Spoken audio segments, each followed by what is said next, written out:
मिरजेतील महात्मा गांधी चौक पोलिसांनी केलेल्या एका महत्त्वाच्या कारवाईत तब्बल 6.25 लाखांची प्रतिबंधित औषधे जप्त केली।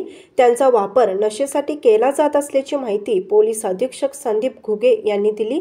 या प्रकरणी पोलिसांनी 3 संशयितांना ताब्यात घेतले आहे। रोहित अशोक कागवाडे वय 44 राहणार शामराव नगर आकांक्षा मेडिकलच्या वरील बाजूस सांगली।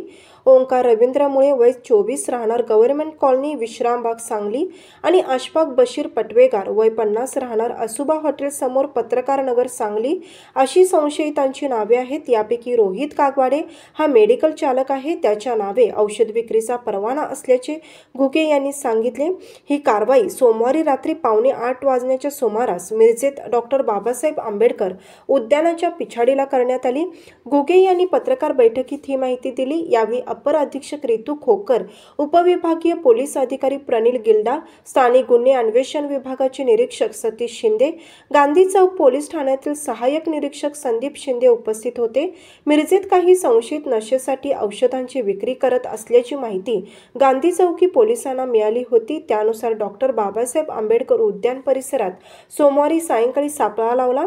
उद्यानाच्या मागील बाजूस दोघे संशयित येऊन थांबले। त्यांनी पिशवीतील साहित्याची देवाणघेवाण केली। त्याचवेळी त्यांना मुद्देमालासह ताब्यात घेतले। रोहितकडील पिशवीत मेफेनेटमाइन इंजेक्शनच्या 28 कुप्या व ओंकारकडील पिशवीत 23 कुप्या सापडल्या। औषध निरीक्षक राहुल कारंडे यांच्या उपस्थितीत पंचनामा केला। रोहित व ओंकार यांनी ही औषधे सांगलीतील अशफाक पटवेगार यांच्याकडून विकत घेतल्याचे सांगितले।